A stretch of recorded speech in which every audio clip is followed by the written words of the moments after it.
programming language is what their hardware independent or architectural neutral programming language. Sun Microsystems wants to prepare a new programming language. It should not bound with any particular hardware system. It must be available to every hardware system. If it is available to every hardware system, automatically its utilization will be more, its requirement will be more, its demand will be more. Because of that reason, Sun Microsystems wants to prepare a new programming language. It should not bound with any particular hardware system. It must be available to every hardware component.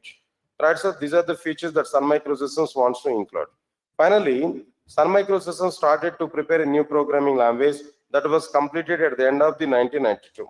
At the end of the 1992, the new programming language was provided. After providing this new programming language, they are searching for a name for the new programming language. Meanwhile, James Gosling, he always likes to see a particular type of tree through his cabin window. The name of the tree is what their work. By having this thought in his mind, he suggested the name for the new programming language is what their work. That suggestion was given to the Sun Microsystems. But unfortunately, Sun Microsystems has rejected. Sun Microsystems has rejected that opinion of the James Gosling. Why? Because work is already an existing programming language name. That's why we should not give the same name to our new programming language. In the case, if we give the same name to our new programming language, we lost our identity about our new programming language. Everybody will think about it. New programming language is an extension of the old programming language. Because of that reason, that Sun Microsystems has not recognized that work is the name for that new programming language. Meanwhile, all the Sun engineers, they used to take one brand labeled coffee at their cafeteria, at Sun Microsystems cafeteria. The name of that coffee is what their Java coffee. By having this kind of thinking, Sun engineers have suggested to the Sun Microsystems about the name like what their Java. Then Sun Microsystems has accepted that, and they announced a name for new programming language is what their Java. That's it. Sun Microsystems has prepared the very first product on the base of the Java. That is what their Star 7. The Star 7 is totally failure product. No customer is identified. Nearly they waited up to 1.5 years of time, but no one is identified to take that particular product. Up to the mid of 1994, they waited to find a customer for Star 7. No customer is identified yet. Then they were in a depression totally. In the mid of 1994, there is a boom for www as part of the internet. The key component in www is what their browsers. So browsers are getting very good demand. In the mid of 1994, there was a browser, name is Mosaic is the name, that was provided by Mark Anderson, who is an undergraduate student at Illinois University at Chicago. And as part of his project work, who prepared this particular Mosaic browser, to prepare that, he took nearly $6.25 per hour. Understand it clearly. Then Mosaic browser was available here. By the time it has very good demand. By seeing the demand of that Mosaic browser, some people wants to prepare their own browser behalf of the Sun Microsystems on the basis of the Java. Finally, they started work and they completed that browser preparation by the end of 1995. At the end of the 1995, they announced the browser with the name what their Hard Java browser. Right, sir? By understanding the demand for Hard Java browser, people are thinking about the new browser. That means people are thinking about Java programming language. People are talking about Java programming language. As per the demand of the Java programming language, Sun Microsystems has announced Sun Microsystems has provided a new programming language to the market in the year 1996 January. The January 23rd or 27th, that doesn't matter again. In the year 1996, January month, they released the very first version of the Java. After that, right from this 1996 onwards, every 2 years or 3 years or 4 years one, a new version is going to be provided. As part of that, 1.0, 1.1, 1.2, and so on and so on and so on and so on. As of now, the versions are what they 1.20 or 21st is also available. JDK 21st, JDK 1.21st is also available, but in the list I given up to 1.20. Don't worry for it. While moving on to the content here, definitely we are going to cover the Java 1.21st version also. We are going to see in our content directly. That's it. Now this is the total scenario that we can understand what exactly the Java history, what is the background story of the Java programming language that we are having clearly. That's it. Clear? Shall we move forward? Next one is, after completion of this, the next topic is differences between Java and others. Why I'm taking this particular topic at present? No? For example, it's a minimum thing to understand some problems with the C and the C++ in order to move on to the Java. Definitely, some people may ask a question to you. What you are doing at present? You may reply to them, I'm learning Java programming language. Immediately they are getting a question. Why you are learning directly Java? Why not C and C++? Then immediately you may give some reply. Now at present Java is demanded one. So if I learn Java, I'm able to get more number of opportunities in outside. That's why I joined for Java classes now. Then immediately people may ask one more question to you. Already you had that C and C++ programming languages. Already you are having C and C++ programming languages. Then why you are learning this Java? Why we are coming for Java directly? What advantages you can find with this Java when compared with the C and C++? This question here we are able to get. There at least we have to open our mouth. We have to talk minimum some points about the differences between Java and other programming languages. Yeah, this is minimum question, sir. As per the common sense, I'm telling that. Everybody will ask this question as per the common sense. That we have to answer there. Point number one. Second point is, in general, when we go for interviews in outside, interviewer may ask you, then please give your resume. You may give that resume to that interviewer. If interviewer open your resume, there what we are going to specify in general, our in general analysis is what the skill set is available. There is an option in the resume. What we are going to provide there in that skill set, no? In general, whether you are aware about the technologies or not, there is a secondary. First of all, the total technologies list you are able to say. C, C++, Java,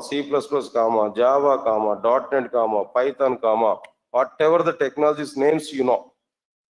This is in general what we are going to do. Especially if you are in BTech now, if you are in campus drives there, then the technologies list may be, the total may be 15 to 20 technologies you are going to say.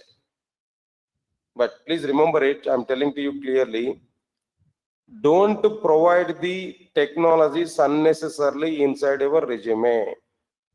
What is that resume actually? Resume contains your information. Just you are giving your information to that interviewer by submitting resume. Once you specify some technologies in that resume, its indirect meaning is what?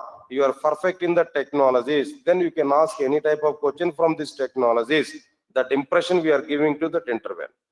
Once interviewer finds any technology in your resume, then interviewer is having the rights to ask any question from the technology.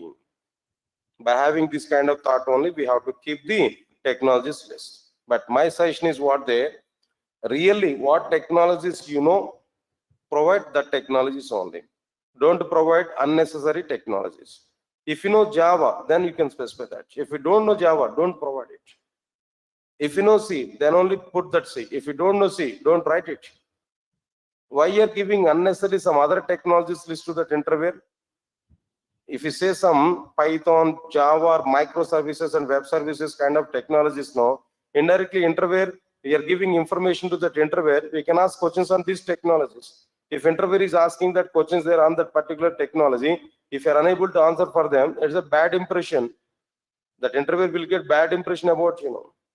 So it's not the good thing here. That's why what you know, that one only we can specify inside the resume. Otherwise, don't specify that. But in general, what we are going to provide, C, C++, Java, we are going to provide. In general, I'm telling there. C, C++, Java, we are going to provide. Am I right or not? Whenever we are providing C, C++, Java in our resume, then there is a chance for that interviewer to ask this question. Tell me the differences between C, C++, and Java. Tell me the differences between C, C++, and Java. When interviewer is asking the very first question when interviewer is asking, tell me the difference between C, C++, Java, at least we have to open our mouth, at least we have to give some details about the particular differences. Then interviewer will get some impression on the very first question here. Understand it clearly? You know? So because of that reason, we have to understand the differences between Java and other programming languages. Just I'm giving why I'm taking this particular topic. One more point I'm telling to you, observe carefully. In outside, there is a misunderstanding over the technologies. What is that misunderstanding now? People are going to give some wrong guidelines. If you want to learn Java programming language, first you have to learn a C++ programming language. If you want to learn C++ programming language, first you have to learn a C programming language. People are going to give this kind of chain process. But here itself, I'm telling to you, we don't have any such type of chain process. We don't have any such type of chain process. Core Java is a fundamental programming language. C programming language is also be a fundamental programming language. C++ is also a fundamental programming language. How much weightage is available for C programming language? Same weightage is available for what there? Core Java. Core Java is a startup programming language. C is a startup programming language. C++ is a startup programming language. To learn Core Java, don't make any other prerequisite like what there C programming language. It's a time-waste process, is unnecessary part. But at least we need to say that Java is different, C and C++ are different. No chain is existed between C, C++, Java. At least we have to understand that point. As part of that, I am taking what there? This particular topic. Yes, sir. All of you getting my point or not? Whatever it may be, for all these things, I am taking this particular concept. Now try to understand it clearly. Differences between Java and others inside this particular topic. I am going to take nearly 9 points, 9 number of points I am going to take. All these 9 points are important and some interview questions are going to be covered. Out of these 9 number of points, first 5 points are damn sure, very, very important. There are a lot of more and more number of internal concepts are going to be covered, but try to put more concentration clearly. Let's move on to the points here. The very first difference, everybody understand it, no? The very first difference is what there? C and C++ are static programming languages. C and C++ are static programming languages, but Java is a dynamic programming language. But Java is what there? A dynamic programming language. This is the very first difference here we have to understand. That's it. Now tell me, what is the very first difference between Java and other programming languages? No, C and C++ are what? Static programming languages. But Java is what?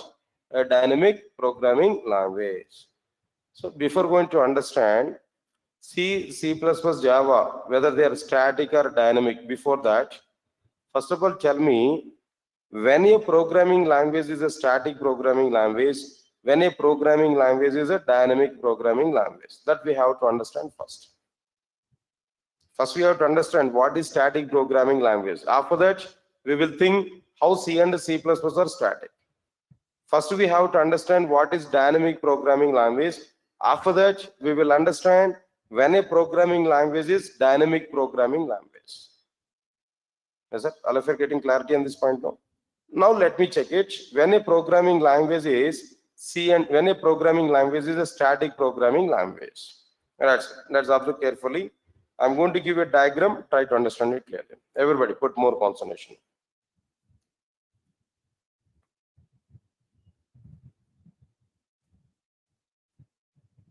Observe carefully.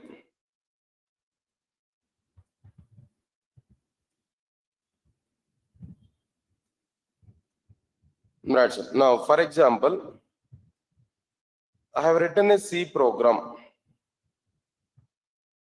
This is my what there? C program. Understand it.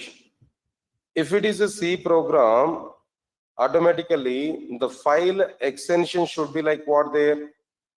The file extension should be what there? .c. Some file name .c. Understand it clearly.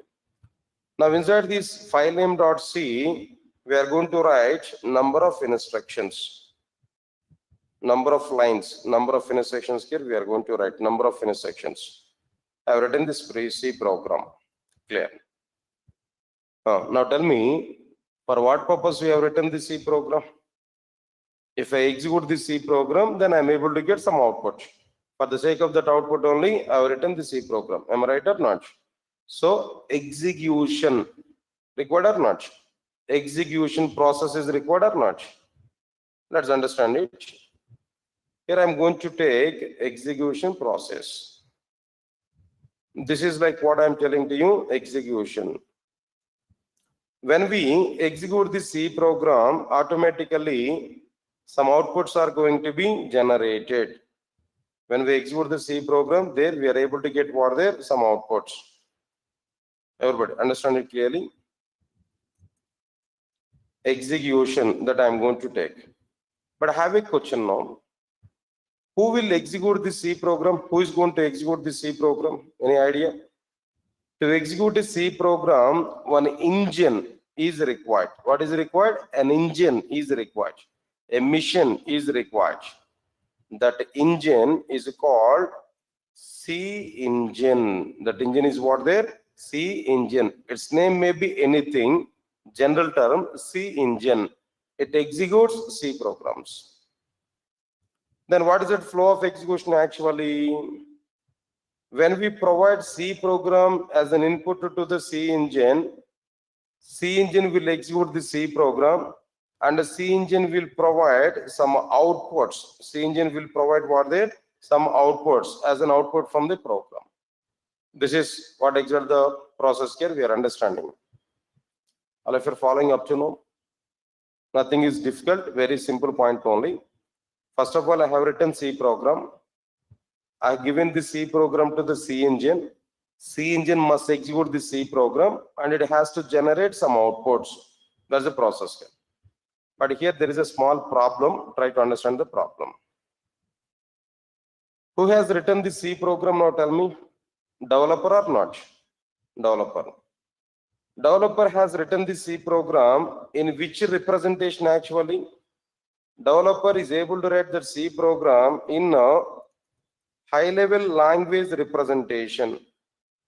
In what representations are? High-level language representation. Can you tell me what is this high-level language representation? Or any example here? Int A is equal to 10 now. This instruction is a high-level representation. Int A is equal to 10. Developer understandable language. Developer understandable representation. That is what their high-level representation. Int, developer can understand, it is an integer value. A is a variable, equal is an operator, 10 is a constant value, semicolon is a special symbol terminator. The developer can understand. Developer understandable language is called as what their high-level language, high-level representation. So got it or not? Developer has written this program in his understandable language. That understandable language is what their high-level language. Int A is equal to 10 semicolon. That is what their high-level language. Clear to all of you know? Next one is C engine is executing our C program. Am I right or not? Whatever the program that we have written in high-level language, if we give that program to the C engine has to execute that program, C engine has to generate that output. But how C engine is able to execute our program? What language that C engine is able to understand actually? If you observe this point here, answer is very clear. Understand it now. C engine is able to execute the program which is in low-level language representation. C engine is able to execute the program which is in what representation now? Low-level language representation. Everybody put more concentration now. What is this low-level language representation actually? The low-level language representation is available in the form of like what there? Zeros and ones, a binary representation, mission language representation. So, to execute our program, C engine required the program in the form of what representation? Low level. But we provided program in what representation? High level. I have given program in high level, but C engine is expecting the program in what level? Low level here, where some mismatch is identified or not. Come on guys, their mismatch is identified or not? Mismatch is provided or not? When mismatch is identified, our program is not going to be executed. Our program is unable to execute. Why? Because mismatch is identified between the programs. Observe carefully. All right, exactly in this particular situation, we need some translation process. We need what there? Some translation process. What translation process is required?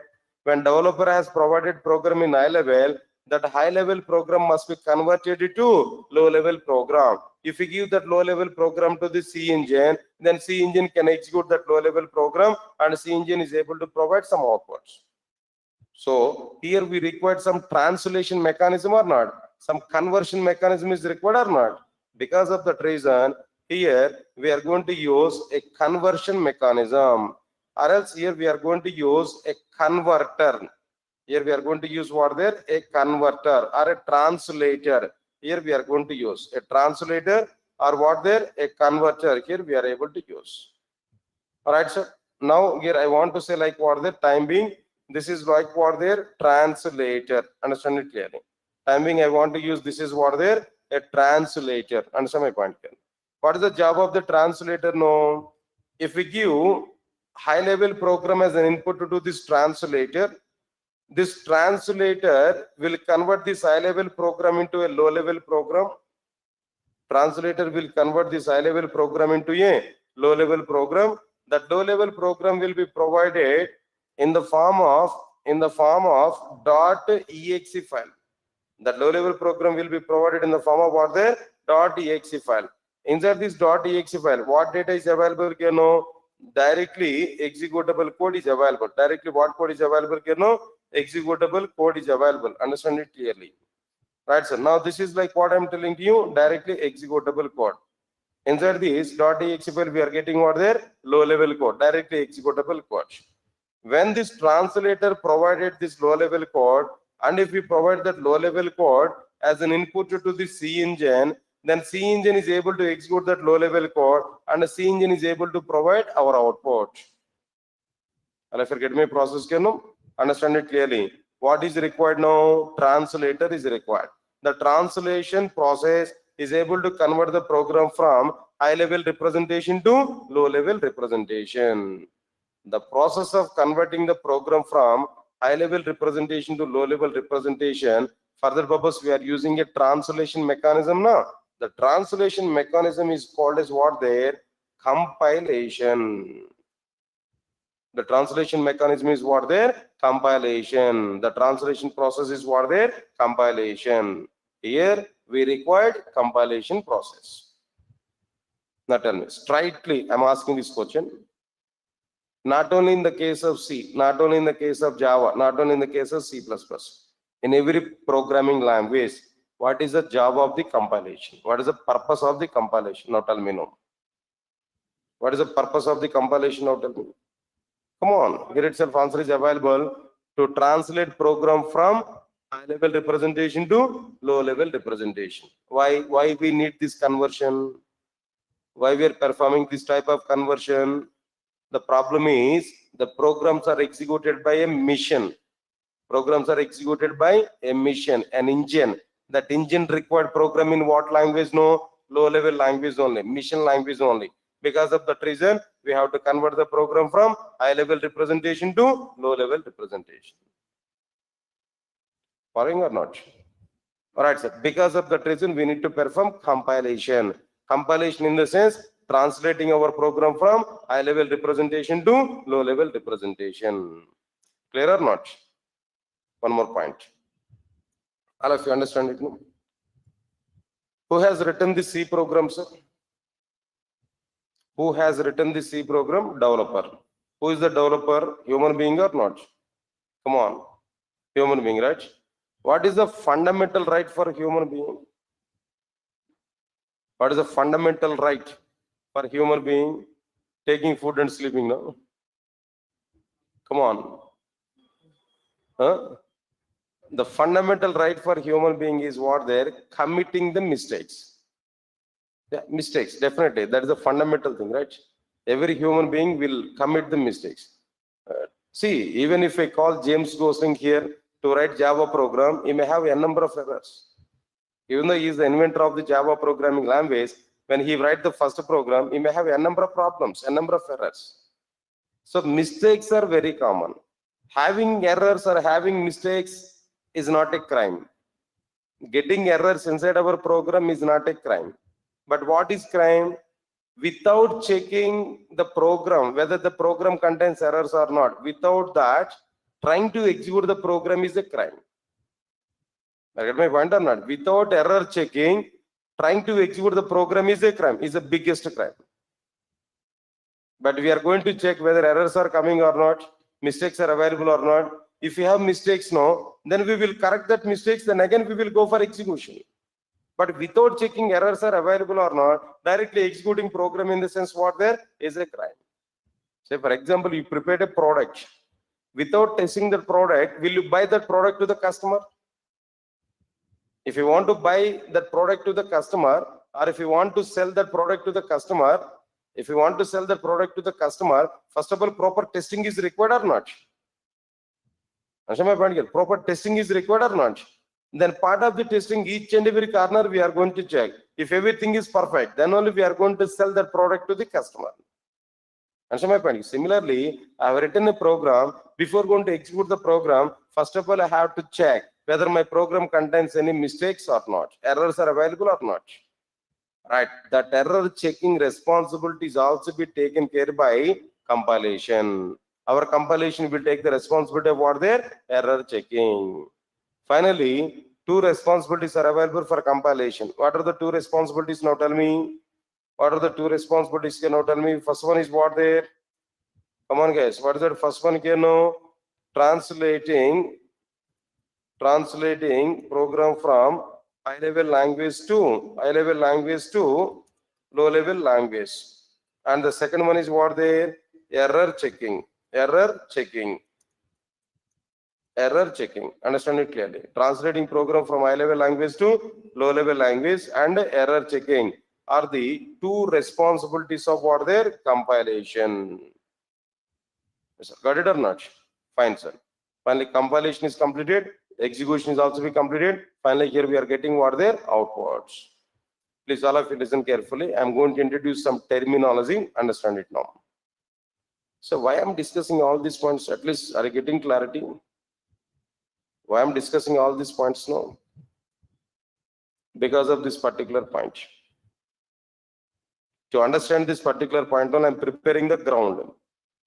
Part of preparing the ground, I'm discussing about all the basics. Understand it. I'll make a link. Now try to understand it now. Fine. Observe carefully. For example, if I provide int a is equal to 10, I provide it. Everybody put more concentration. Int a is equal to 10. What is going to be happen internally when we provide int a is equal to 10? When we execute this, when we compile this, or when we execute this program, or when we do some process over this point here, internally what happened there? A variable will be taken. What variable is taken here? No, a variable. For that a variable, a block of memory will be created. How much memory there? Maybe 2 bytes of memory in some programming languages, 4 bytes of memory in some other programming languages, whatever it may be. Depending on programming languages, some block of memory will be created. Inside this block of memory, what value will be stored? 10 value will be stored. 10 is the data. The data is going to be stored inside the particular content. Okay, a variable, 10 is the data. Right. This is a variable. For that variable, memory allocation is provided or not? Come on, guys. For a variable, memory allocation is going on or not? Get my point now? All right, sir. This is also be happened actually in programming languages. Now coming to the point, all of you understand it clearly. If the memory allocation is provided for the primitive data, come on, what's the point here? If the memory allocation is provided for the primitive data, what is that primitive data? Byte, short, int, long, float, double, boolean, character. All these are what their primitive data. If the memory allocation is provided for the primitive data, at a compilation time. At what time? Compilation time. Then that memory allocation is called static memory allocation. That memory allocation is called as what there? Static memory allocation. Come on, sir. What is static memory allocation? Now tell me. If the memory allocation is provided at compilation time for the primitive data, then that memory allocation is called as what there? Static memory allocation. Yes, sir, got it or not? Listen carefully. If any programming language follows static memory allocation, then that programming language is called static programming language. If any programming language follows static memory allocation, then that programming language is what there? Static programming language. Get my point? Now tell me, if any programming language follows static memory allocation, then that programming language is what there? Static programming language. Static programming language. Nice. This is a point here. Now similarly, now tell me about this execution actually. All right, sir. Understand my point here? If the memory allocation is provided, at runtime of the application, not at compilation time, at runtime of the application, then that memory allocation is called dynamic memory allocation. That memory allocation is called as what there? Dynamic memory allocation. Everybody understand it clearly? If the memory allocation is going on for the data, for the primitive data at a runtime, then that memory allocation is what there? Dynamic memory allocation. If any programming language follows dynamic memory allocation, dynamic memory allocation, then that programming language is called as what there? Dynamic programming language. Clear? Now my concepts are very much clear. What is static programming language and what is dynamic programming language? Tell me, sir, what is static programming language? If any programming language follows static memory allocation, then that programming language is what? Static programming language. If any programming language follows dynamic memory allocation, then that programming language is what? Dynamic programming language. Can you tell me what is static memory allocation? Come on, what is static memory allocation? If the memory allocation is provided for the primitive data, at what time? Compilation time. Then that memory allocation is what? Static memory allocation. If the memory allocation is provided at runtime of the application, then that memory allocation is what there? Dynamic memory allocation. Yes, sir, got it or not? All right, sir. Now, almost all, we are coming to the conclusion. All of you understand my conclusion here. Observe carefully. Here itself, I am giving clarity. Now, try to understand it here. C and C++ are static programming languages, but Java is what there? Dynamic programming language. You only give clarity for me. You only give the reasons for it. No, C and C++ are okay. Then before that, I am giving clarity to you. If any programming language follows static memory allocation, then that programming language is called a static programming language. It's called as a static programming language, where the static memory allocation, static memory allocation provides the memory for the data, for the primitive data at a compilation time. Right, so static memory allocation provides the memory allocation for the data at what time? You know, at a compilation time. At the compilation time, no. Understand it clearly. Right, sir. Now examples for this particular static programming language are what there? C and C++. There I am giving one more point extra.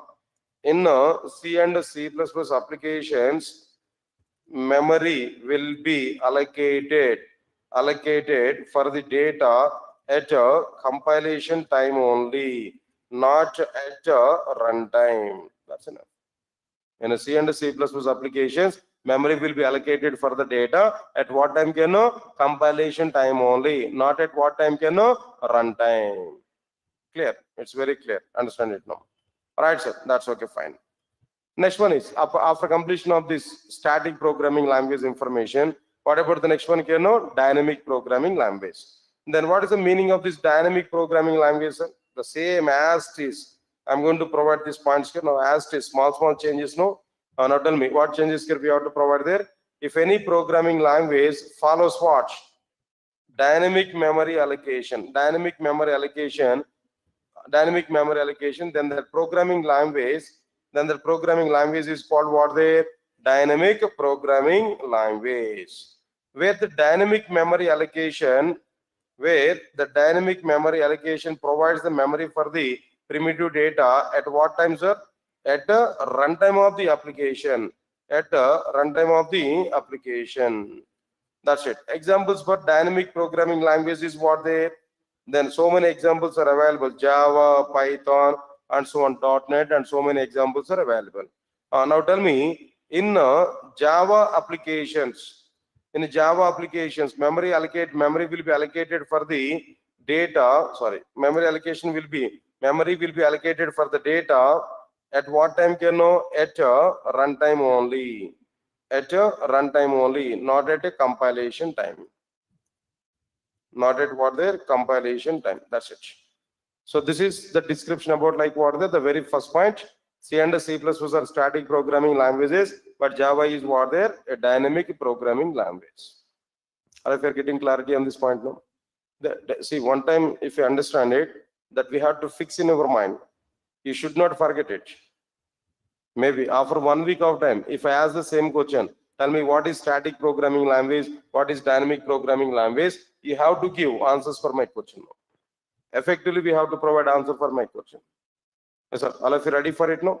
All of you understood this point clearly? Can I ask a question now? Now tell me. How can you say C and C++ are static programming languages, but Java is a dynamic programming language? First of all, tell me what is static programming language?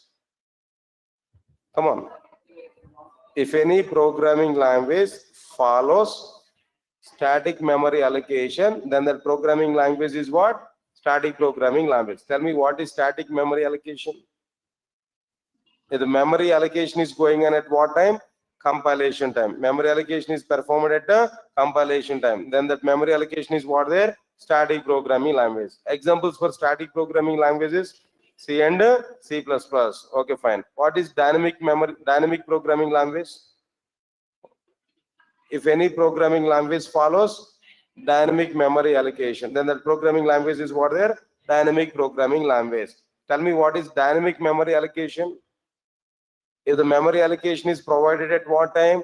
Runtime, not at compilation time. Then it is what there? Dynamic memory allocation. Tell me examples for dynamic programming languages: Java, Python, .NET. Almost all at present programming languages are dynamic programming languages only. Yes, sir. Got it or not? Leave this content here. So these are the points here. What I explained to you clearly. Leave this content here. So diagram is also be provided. Now try to check for the diagram so that we are able to have some content. It's okay, fine. Yeah, no issues. Right, so difference number 1 is completed. Everybody put more concentration. I'm going to talk about the difference number 2. This is also be important here. Now try to understand it clearly. Second difference, everybody put more concentration. Preprocessor is required in C and C++, but preprocessor is not required in Java. Preprocessor is required in C and C++, but preprocessor is not required in Java. So here we have to understand the point clearly.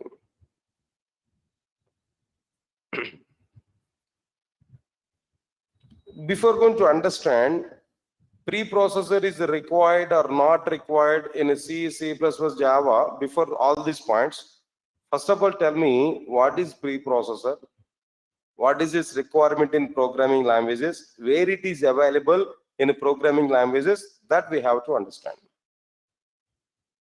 Yes, sir? All of you get my point or not? What is preprocessor? Where it is available and what is its role? What is its responsibility in programming languages? That we have to understand. Let me prepare one simple diagram about this. I think already I given previous diagram. Now observe carefully one simple diagram. That's it. I want to remove this. Now observe carefully. For example, I want to prepare a C program. I want to prepare what there? A C program where .c. File extension is what there? .c. Clear? Next one is, when we write a C program in high level, we need to convert that high level program to the low level program or not? To convert a program from high level to low level, what process here we have to perform? Come on, what we have to do? What we have to do? Compilation. There we have to perform what there? Compilation. Nice. Now here we have to perform what there? Compilation. That's it. It's okay, fine. Next one is, now tell me, when we compile C program, what files here we are able to get, sir? Now tell me. What file here we are able to get when we perform compilation? Then definitely here we are able to get one type of file. What is that file actually? .exe file. .exe file. Okay. .obj or .exe, whatever it may be, some file, some other file here. Next one is, when we got the .exe file, then what next one here we have to do? We have to perform what? Come on, after compilation, after getting .exe file, what we need to perform? Execution here we have to perform or not? There we have to perform what there? Execution. Execution process here we have to perform. When we perform this execution, then what we are able to get there at the end of the story, here we are able to get some outputs or not? Definitely here we are able to get what there? Some outputs. That's it. Now understand it clearly. There we are able to get what there? Some outputs. That's it. Overall,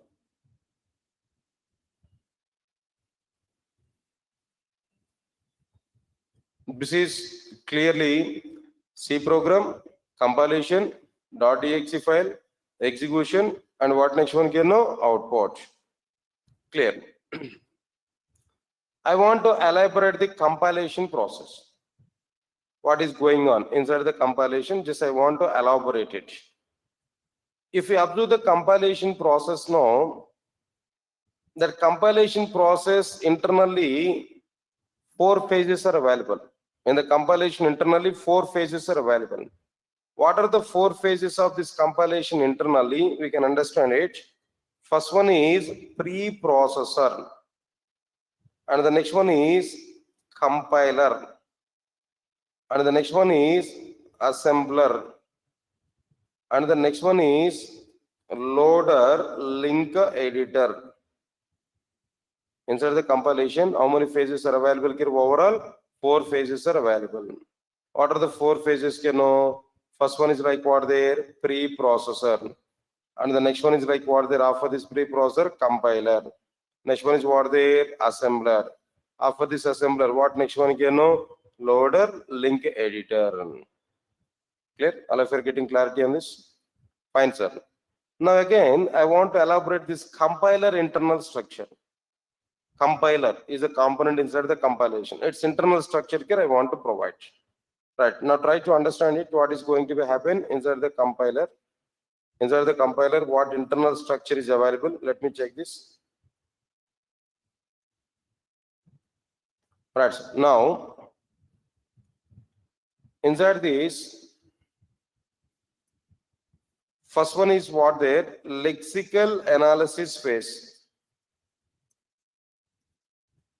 Lexical analysis. Next one is syntax analysis. Next one is semantic analysis. After this, intermediate code generation. Intermediate code generation. Next one is code optimization. Finally, code generation. Overall, how many phases are available? Can now tell me? Lexical analysis phase, syntax analysis phase, semantic analysis phase, intermediate code generation. Then after that, code optimization. Then what next one here? Code generation. Overall, these many phases are available.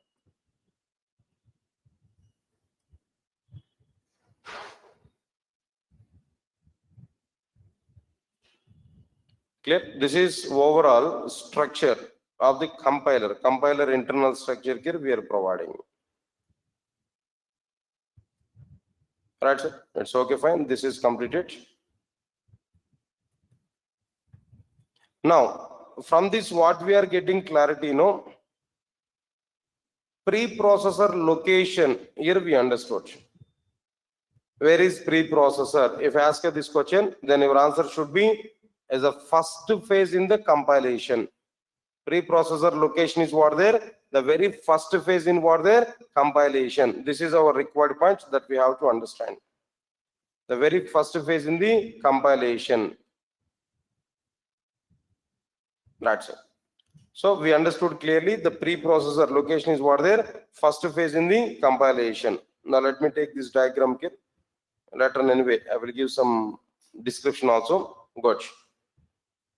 Preprocessor exists in the compilation as the first phase.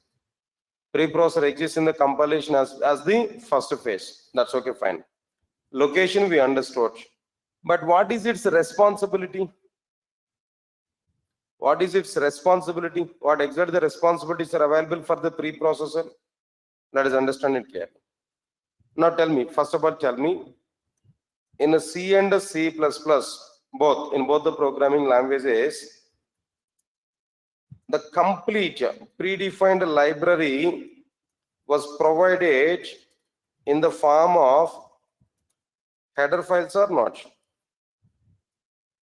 Tell me, sir. As you know, basics of C and C++, the total predefined library, the complete predefined library was provided in the form of what there? Header files. See, one point I'm telling you.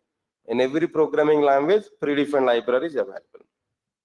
It's a minimum. In every programming language, some predefined library is available. That predefined library was provided by the programming languages in different forms. In a C programming language, in the form of header files. In the case of Java programming language, in the form of packages. In some other programming languages, and some other representation is available, some template packages. Understand my point, Kiano? So in C and C++, the complete predefined library is available in the form of header files. What are the various header files actually? Hash include, what are the various header files, Kiano? Right, sir. Hash include stdio.h, stdio.h, am I right or not? Next one is what there? conio.h. Next one is what there? math.h.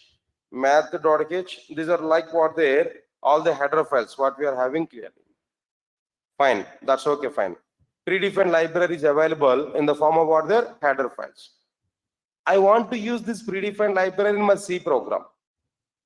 I want to use this predefined library in what program there? C program. To use this predefined library in a C program, we have to include these header files inside my C program. Am I right or not? If we want to use predefined library in our C program, we have to include these header files inside the C program. Am I right or not? Now observe carefully. If we want to include header files in a C and C++ applications, if we want to include header files in C and C++ applications, then we have to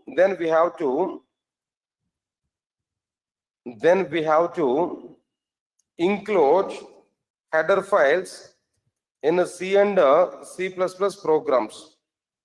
In a C and C++ programs. Answer my point here. If you want to include, or if you want to use No. If you want to use predefined library in C and C++ applications, in C and C++ applications, then we have to include header files in C and C++ programs. To include header files in C and C++ programs, we have to use hash include statements. Am I right? If you want to use predefined library in C and C++ applications, then we have to include header files in C and C++ programs. To include header files in C and C++ programs, we have to use hash include statement. That's it. All of you getting clarity now? All right. Now observe carefully. Example here I'm telling to you. Inside this example, hash include stdio.h, hash include conio.h. The purpose of all these things are not required. What is the purpose of stdio? What is the purpose of not required? Just understand some predefined libraries available in these header files that we want to get inside the C program. So we have to include them. For including them, we are using what statement there? Hash include statements. Hash include math.h. Hash include what there? Math.h. That's it. Is it? All of you are getting my point or not? Hash include stdio.h, hash include conio.h, hash include math.h. Clear? Now internal process I'm telling to you, everybody put more concentration. Everybody put more concentration. For example, listen carefully. For example, I have written a C program here. I have written a C program. In my C program, I have written these hash include statements. In my C program, I have written what there? Hash include statements. When I compile my C program, when I compile C program, who is the first phase? What is the first phase in the compilation? Preprocessor. Inside the compilation, what is the first phase? No, preprocessor. What preprocessor will do now when I compile this C program, which includes these header files now? Immediately, the very first responsibility of the preprocessor is what?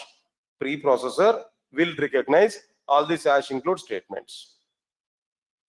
Preprocessor will recognize all these hash include statements. Preprocessor will take all the provided header files names.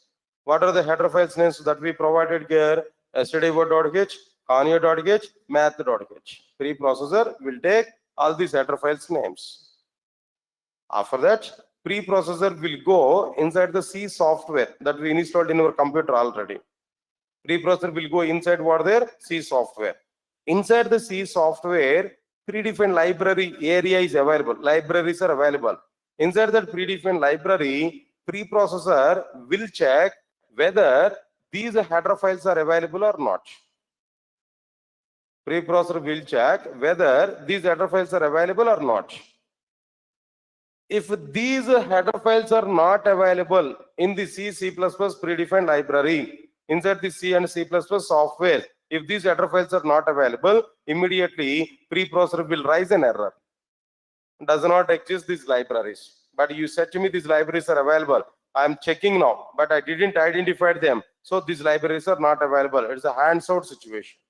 Preprocessor will give that message to the user.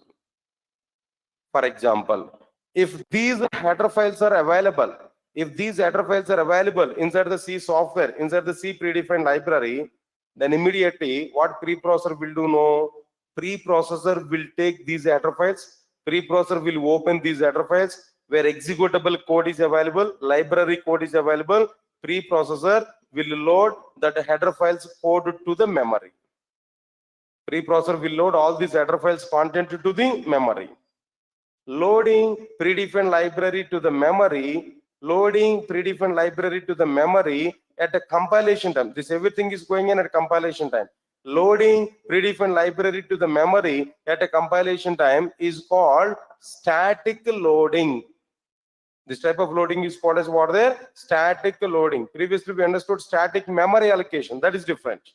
Now library is loading to the memory. Then this is what there? Then it is called as what there? Static loading. Yes, sir, got my point or not? So preprocessor will load all the header files content to the memory. Come again. What is the internal process? I said to you clearly. I have written a C program. When I inside my C program, I have written all these hash include statements. When I compile my C program, what preprocessor will do now? Preprocessor will recognize all the hash include statements. Preprocessor will take all the header files names. Preprocessor will check whether these header files are available or not inside the C software. If they are not available, raise an error. If they are available, load their library to the memory. Loading this predefined library to the memory at compilation time is called as what type of loading? Static loading. This is called as what there? Static loading. In C and C++, preprocessor will perform static loading. In C and C++, preprocessor will perform what type of loading there? Static loading. That's finished. This is internally the content kernel. Got my point or not? Now coming to the conclusion, what is that conclusion here I'm telling there? In C and C++, observe carefully. In C and C++,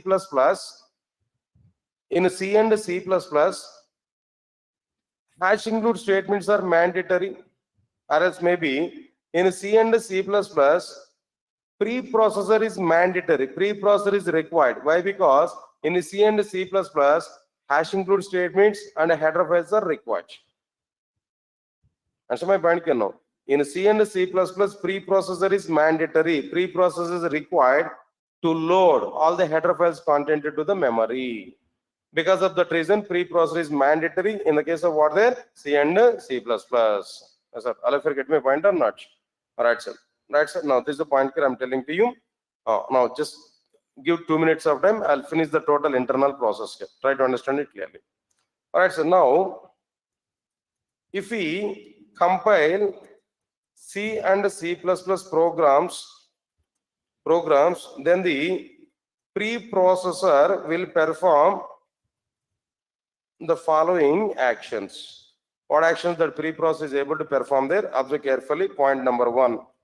Preprocessor will recognize all the hash include statements. Next one is what there? Preprocessor will take all the provided header files names. Next one is preprocessor will check whether the provided header files exist or not in the C and C++ softwares, depending on the programming language what we have used there. All right, sir. Observe carefully. All right, sir. Then after that, what next one here? After this, if the provided header files do not exist in the C and C++ softwares, what is going to happen there? If the provided header files do not exist in the C and C++ softwares, then the preprocessor will raise an error. What exactly that error we are able to get? That depends on what their programming language is. No need to worry about it. Next one is, after that, if the provided header files exist in a C and C++ softwares, then the preprocessor will load the header files content to the memory. Understand my point here? If the provided header files exist in C and C++ softwares, then the preprocessor will load the header files content to the memory. This type of loading predefined library, at a compilation time is called static loading. Indirectly, what I'm telling you, preprocessor is performing static loading of the predefined library. Right, sir. Now this is like what we are getting clearly. This is a content here. Now I want to give conclusion. What is our conclusion here? I'm telling to you. All of you observe carefully. In C and C++, preprocessor is required. To recognize hash include statements in order to load the provided header files contented to the memory. What is required here now? Preprocessor is required in order to in order to load the provided header files content to the memory. That's it. Because of this reason, what is required here now? Preprocessor is required. As all of you are getting my point clearly? Total internal content, that everything here we provided here now. Just for my confirmation, for the sake of my satisfaction, for example, now tell me why preprocessor is required in C and C++. Now tell me. First of all, tell me, where is that preprocessor? Preprocessor is the first phase in what? Compilation. That's nice. What is its job actually? Its job is what? In a simple statement, if you want to provide this we can use. What is the preprocessor job actually? It recognizes all hash include statements and it loads all the header files content to the memory in a single statement, if you want to give conclusion. But if you want to give more elaborated manner, what I given there in a C and C++, the complete predefined library is provided in the form of what? Header files. What are the header files? No, yesterday.h, conio.h, math.h. If you want to include these header files, if you want to use predefined library in a C and C++ softwares, we have to include the header files into the C and C++ programs.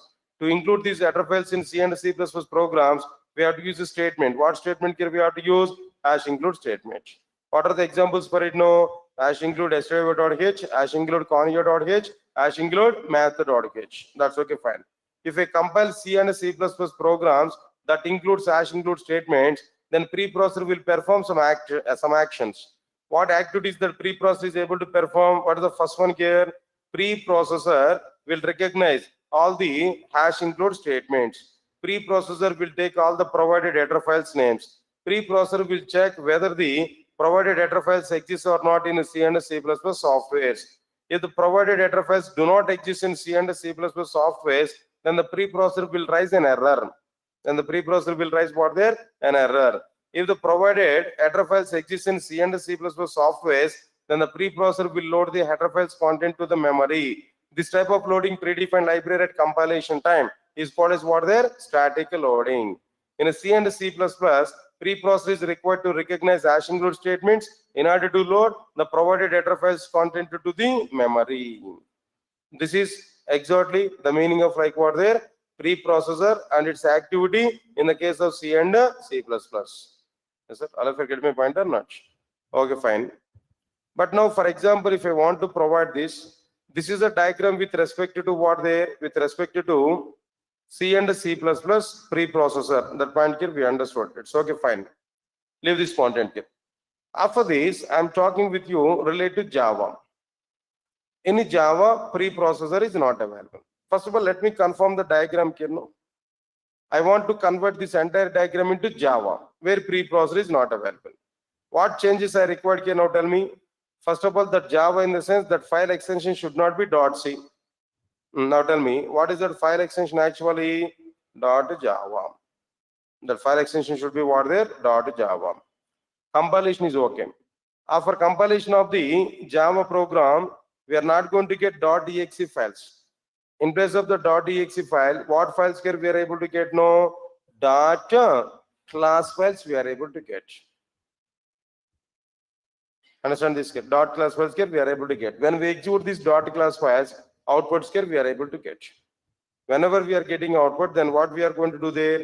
In the Java compilation process, what is not available? What is not available? Preprocessor is not available. All the remaining phases are available as it is. Preprocessor is not existed, but remaining content is very same. Remaining part of the diagram is very same. Right? Now let me check this clearly. Let me copy this. Related to Java, the diagram here I am going to provide. This is the C and C++ diagram, but this is what then Java diagram. That's now I need to give information about like what the Java. In Java, why preprocessor is not existed? In Java, why preprocessor is not required? Why it is not existed? That points here we are able to say. In a simple statement, if you want to conclude, in a very simple way, if you want to conclude this point, in Java, hash include statements, header files are not available. Once these two are not available, then what is the need of preprocessor? In a single statement, if you want to conclude this point here, but I will give that elaborated information. There's some internal flow is available, but in a simple point, if you want to conclude, no, in Java, what are not available? Hash include state. Okay, first of all, in Java, header files are not available. When header files are not available, then there is no meaning of hash include statements. So hash include statements are also be not available. When header files and hash include statements are not available, then there is no meaning for what? Then there is no meaning for what? Preprocessor. The preprocessor is not required. That's the reason why Java doesn't support what there? Preprocessor. Preprocessor is not available in Java. But it requires some elaborated explanation, and a simple conclusion I'm giving there because of the time constraint now. But tomorrow I will give the total, like what there, the total information here. Then Java, why preprocessor is not required, not supported. The total content I will discuss with you clearly and tomorrow. Don't miss the tomorrow's class. No, in the first half an hour, maybe first 15 to 20 minutes of time, I will finish the Java and its related information. After completion of that, and tomorrow I'm going to discuss about C++ are platform dependent, whereas Java is a platform independent programming language. Is the most debatable content and very, very important topic in outside. Then in general, we used to say Java is a platform independent, C++ is a platform dependent. But how? That internal concepts we are going to understand. Don't miss the tomorrow and day of tomorrow classes. No, they're very, very important. Okay. Right, sir. That's all for today. Then tomorrow will continue the remaining part. Thank you. Thanks a lot.